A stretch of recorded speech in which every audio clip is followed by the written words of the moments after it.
Cashflow Diary Podcast, episode 238. Welcome to yet another exciting episode of the CashFlow Diary Podcast, the podcast that teaches you insider tips, tactics, and strategies for creating leverage streams of cash flow into your life. Learn from top-performing entrepreneurs, business owners, investors, and thought leaders from across the globe as they share their secrets to success. Like what you learn on this and other CashFlow Diary podcast episodes? Go to learninvestingnow.com and sign up to receive powerful tips and information that will help you succeed as an entrepreneur and investor. Now, here's your host, investor, entrepreneur, business owner, educator, speaker, author, and master facilitator of Robert Kiyosaki's cash flow game, Jay Massey. Hey guys, gals, how you doing? Hopefully you have been tuning in to the series that we have been doing. My name is Jay Massey, and I'm glad that you're here. We are going to continue that series with the third installment. If you haven't listened to the first two, you probably want to go back just a couple of episodes, pick those up. It won't take you that long. These episodes have been on the shorter side for sure, hopefully giving you the foundation that you need to go out there and actually make this year right now, your next goal happen. And that's kind of the goal. That's kind of the goal. This can be that time when, you're thinking about things to let go of. You're thinking about the past. What happened last year that I never want to happen again? And what do I want to happen this year that has never happened before? And who am I going to have to become in order to make that stuff happen? And that's kind of what we are talking about right now, is letting go of those things that could be in the way. We've been talking about 8 things to give up. That's right. 8 things to give up. They are, again, doubting yourself, negative thinking, fear of failure, criticizing others, negative self-talk, procrastination, fear of success, and people pleasing. So today we're going to be talking about the fear of failure, the fear of failure. Now, let's get something straight. I know that, especially, because I can remember when I was back in writing those first offers on properties, I was afraid, to say the least. And I will say this, in your career, as you continue to go through things, when you are purchasing, is most of the time is when you feel the fear, and most of the other emotion you're eventually going to run into is greed. So when you're buying, you typically feel afraid and fear, that anxiety that you're very familiar with. And on the selling side is when you are tempted with the greed and that stuff as well. So you're going to have those emotions. I want to get something very, very clear from the beginning. I'm okay with feeling the feelings of fear, especially as they're connected, to failure. But what I'm hoping is that we can together give up, let go, release, and by the way, I hereby grant you permission to respond differently to these familiar feelings. That's really what I'm talking about here. To do any work to actually believe that you could somehow eliminate fear or failure, let alone the fear of failure, and that's what it's going to take for you to make progress. Like you're going to steel yourself against those emotions. You're never going to feel them. And therefore, when I never feel those things, that's when I'm going to be able to move forward. To set that up as an expectation would just be, in my opinion, ludicrous. It's just not going to happen. However, that doesn't mean it should stop you, because that's really the challenge. Not that you feel feelings of fear, not that we feel these feelings, not that we've had failure or what I like to call failure events, because, failure is just usually an undesired, unintended outcome. It's not you. All right. You wrote the offer and they said no. That's usually an undesired, unintended outcome, but that doesn't mean you are a failure. You asked somebody to invest with you. You tried to raise capital. You went to a bank maybe to get a loan. Whatever you did, and it feels like it's failure. Well, the very thing that must come you must learn, we all learn to develop is perseverance. And that only comes from failure or suffering. That's what it comes from. It is developed by learning how to fail successfully. And unfortunately, I've said this before, I say again, we've not been taught how to fail. We don't understand its benefits. We don't understand how to respond to it. We're often taught, especially in our educational systems, again, across the world and globe, that we got to get it right. We got to get it right the first time, and we got to do it with no help. And the thing is that's just not the way learning occurs. When you learned to walk, you failed. When you learned to tie a shoe, you failed. You learned through failing. And you felt feelings of fear, especially if you were trying to tie your shoe and you knew your parents were still leaving and they were going to leave, whether or not you were like, oh my gosh. But that didn't stop you from tying your shoe. You were a very brave little tyke then. And you're still that brave person. It's there. It's just that now in our heads, we're like, oh my God, the stakes are so much more. And all this and, stuff we add on top of it. But if I get this deal, oh, grace, I could quit my job. And that's true. That's awesome. And I want that. Yet, in order to become that person who's capable of handling those responsibilities, you got to learn how to fail. Fortunately, for those of you who have been athletes, I think you guys, especially you pro athletes out there, you guys have a unique advantage. Pro, college, semi-pro, and, or maybe just really, really good intramurals, whatever. You got a really, really, really strong ability, or musicians. I would say this for those as well, is you guys have learned how to fail because you first learned how to practice. And you were okay with practicing because you knew when you were practicing it wasn't supposed to be perfect, because that wasn't game time. You were okay with that, and you went through that. You gave your best and didn't come in first place. You didn't get first chair. You didn't get the gold medal. But yet you still got up the next day and practice so that you could get better and make improvement and increase your skill. I mean, in track, they always talk about your personal best, in swimming and many sports. What's your personal record? Yeah, the world record is there, but what's the personal record? What's your American record, your country record? What is that? That's good, but what's your personal record? Is this your personal best? The way to get to what we're all desiring is through failure and failure events. And being afraid of it is fine. It's how you're responding to that fear. When you respond to that fear with inaction, that's when we get into trouble. When we respond to that fear with, oh, I don't know enough yet to take the first step, that's when we get into trouble. And we're going to be talking about procrastination later, but you get my point. That's when we get into trouble. That's when we start repeating the same things and we get stuck in this rut and we wonder, how come Sally gets to, go and do great things? Well, Sally probably feels some of the same things you did, but she just chose to respond differently. And because she responds differently, she receives different rewards, and rightly so. And as soon as you decide that today is the day that I'm going to let go of the old version that used to respond this way, great. As soon as you realize that it's not getting rid of those feelings, it's knowing that those feelings are there, being prepared for them, expecting them to come, and still being able to move forward. You may have heard it said before that fear simply means forget everything and run. And, I can say that there have been times where I've done that. That's been the choice. Forget everything and run. But doing that has consequences.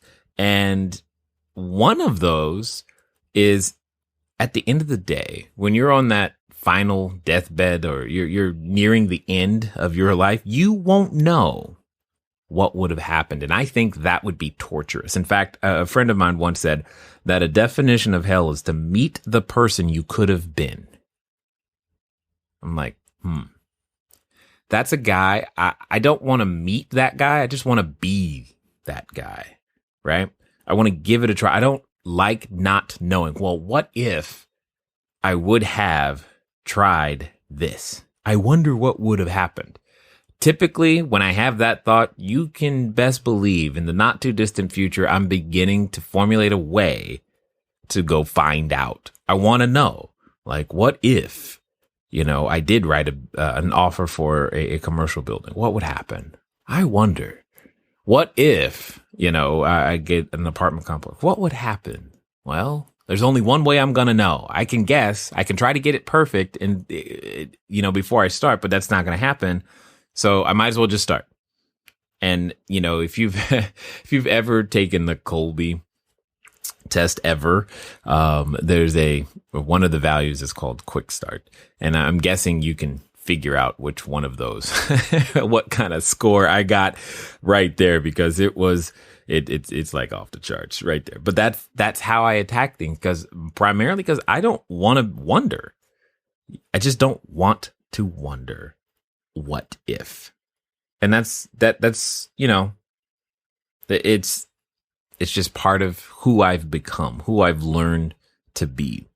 See, when you forget everything and run, it's I'm unable, maybe you are, but I am unable to recall a time where choosing that option has resulted in something that I'm proud of.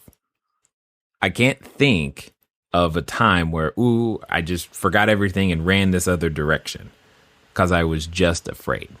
Now, that doesn't mean there haven't been projects that I've abandoned or made different choices, but it wasn't because, I was afraid to find out what was down that road. I took you're going to take the red or the blue pill, right? And, for those of you who are Matrix fans, you get where I'm coming from. And you've already gone down one of those roads and you know what's down there. So let's go down a different one. See, fear could also be face everything and rise. Face everything and rise. And I think it has way more benefits, not only for you, but for your friends, your family, those who are looking at you right now, because maybe you're listening on a brand new iPod device and you're telling everybody how excited you are about podcasts, and they're watching like, what, you going to learn something from those podcasts? You're spending a lot of time listening. When are you going to have some results, and that's usually how it starts. But over time, you begin to let these thoughts, these ideas, these things sink into your mind, and you might just dare one day do something that amazes you simply because you've changed. See, I think there's way more benefits to learning how, and keywords, learning how to face everything and rise. One, for me, you'll know. There's no more guesswork. You don't have to wonder, I wonder what would have happened. Well, now you'll know, and it'll be clear.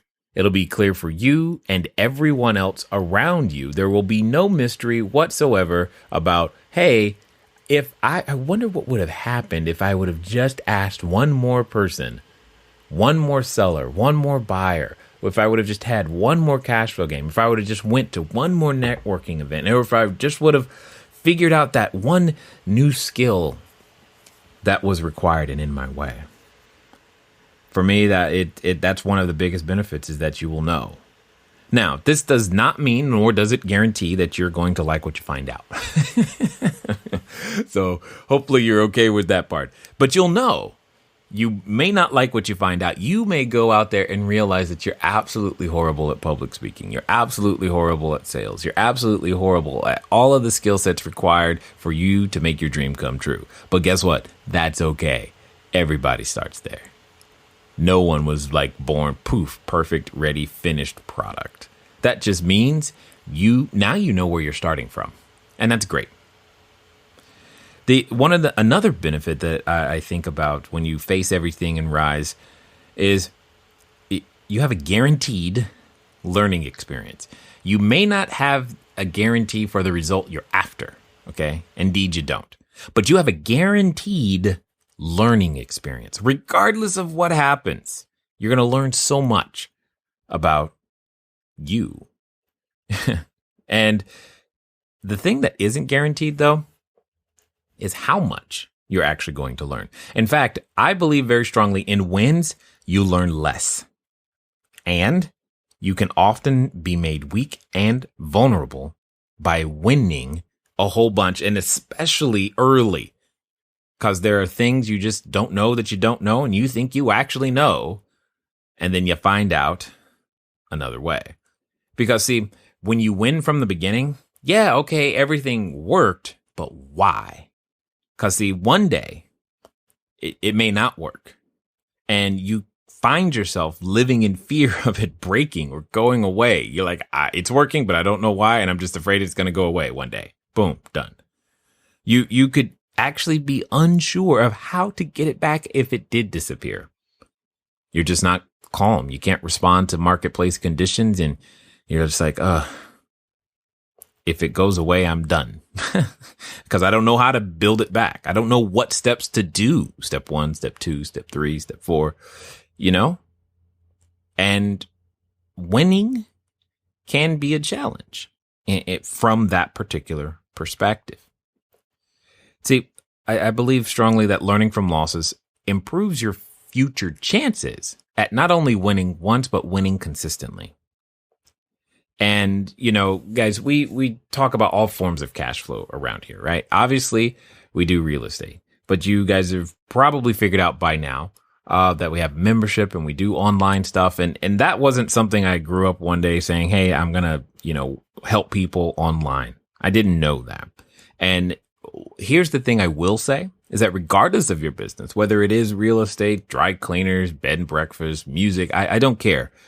You're going to need to tackle this online marketing thing. You're going to have to understand it, if nothing else. You may not be the one implementing it, although I would strongly recommend that for most of you, is that you are the one implementing, especially if you're just starting out, especially if you're still small. But you're going to have to learn it. You're going to have to learn all of these things, and just like everybody else did, because I've had to learn.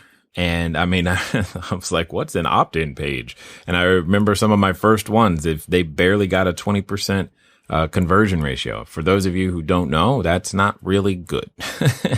And, today we've got some that do 40 to 70%. We've done some amazing things, but that was because we failed at the beginning. Now, the outcome wasn't just to make an opt-in page. It was to help a person, understand deeper real estate techniques. The outcome was to help look for and recruit, team members or find investors. Well, okay, but the first hurdle was like, what's an opt-in page? And then you got, email autoresponder. How do you use one of those things? And what's that about? And I didn't want to spend $1. Why do I need to spend any money for this stuff? I mean, here's the thing. It's really interesting to think about today is that the first 6 months of trying to do stuff to spread the message and make sure that we could build a list and have buyers, sellers, investors at the ready, we barely had 600 people on the list. Barely. And it's not like I wasn't giving it my all. I just had to grow and become the person that I needed to be. Because I didn't want to build something where I was dependent on someone else. Now, that can be a shortcut. Okay, that can be a shortcut. That doesn't mean I wouldn't do that today. It just means when it's learning the skill set, there are some skill sets that you should take the time to learn. For example, I'm not going to go learn to be a CFO or do all the accounting stuff, because that would just not be for me at all. There are some skill sets that you should stay somewhat ignorant on, but others that are critical to your business, and sales and marketing is critical to your business. Well, now, the first 6 months, 600 people on the list. Now we do double that plus more in a week, because we now know how to do that. We had to learn. We had to fail our way forward. And I promise you, it wasn't quick. All right. Because your business, whatever it is, real estate, otherwise, it requires marketing and more people to know about what you do, because without it, your business will perish, guys. I mean, I know you're thinking, because I think about this a lot, if my tenant just never leaves, then I don't have to worry about it. Well, that's true, except at some point, even if they never move out, they will they're not guaranteed to live forever. And then I have a vacancy and I need a new tenant. And guess what? That's going to be required. This whole marketing thing. Now, I'm not trying to be morbid or anything. I'm just trying to underscore the point is that when you're learning something new, you're supposed to fail at first. It's actually really, really good for you to do so and to get kind of used to it, because you're going to continually be learning new things on this journey as you go out there to build your cash flow, become of more value to people, and help them in various different ways. The first time you write your name on a contract, you're going to be nervous, and that's okay. That's normal. You're going to be afraid. Is it going to close? Can I close it? Those are all normal thoughts.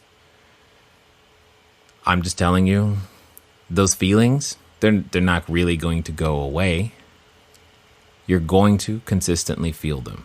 But that doesn't, just because you're feeling them, that doesn't mean you should go in a completely different direction. Okay?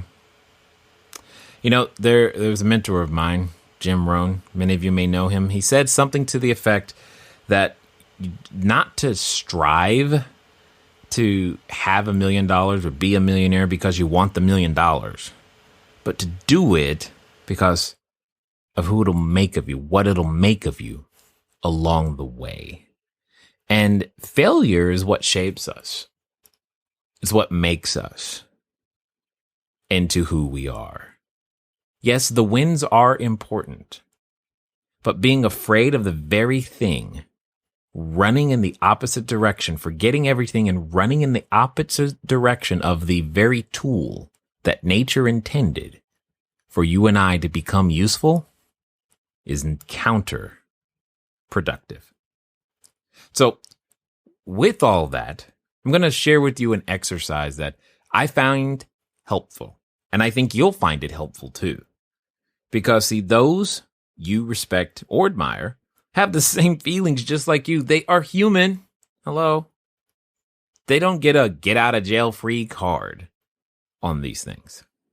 So I'm going to share with you an exercise that helped me to make some of those individuals that we can occasionally put on pedestals and put them in the same place so that maybe I can just go, okay, I can do it too. Here it is. Now, you'll catch the pattern in, here in a minute. But first it requires that there's someone out there that you admire. And hopefully you know their first name. Right? That guy on TV, that at least find his first name. All right. And here's how this works. With your mental image, that picture, that understanding of that person that you admire, that you currently put on this pedestal, I want you to say these things about him and yourself. He has hopes just like me. He has dreams, just like me. He has fears, just like me. He has failures, just like me. He overcomes obstacles, just like me. He has learned skills, just like me. And then I'm going to do that same thing, but I'm going to change that first word to they have hopes just like me. They have dreams just like me. They have fears just like me. They have failures just like me. They overcome obstacles just like me. They learn skills just like me. And then I'm going to do that exercise one more time, but now I'm going to put in their name. So not knowing your name, I'm just going to call you Frank. Frank has hopes just like me. Frank has dreams just like me. Frank has fears just like me. Frank has failures just like me. Frank overcomes obstacles just like me. And Frank has learned skills just like me. That occasionally done in a consistent manner, will help you to overcome some of that anxiety you think that others don't feel. It's totally there. In fact, if you want an example of how to fail but fail forward, just go and listen to some of the earlier episodes of this podcast. Start with number 1. Tell me if you can't tell the difference. Because I promise you, I was afraid and feeling feelings of fear on many of those first episodes. But I had a reason to document all this anyway. And I wanted to make sure that that got done. And that was stronger than the feelings that I was feeling inside. And was still able to move on. I'm hoping that this time we spent together today will give you a little bit of courage. You know, that's exactly what you display when you face everything and rise. It's been fun talking to you today. I look forward to talking to you soon. Until next time.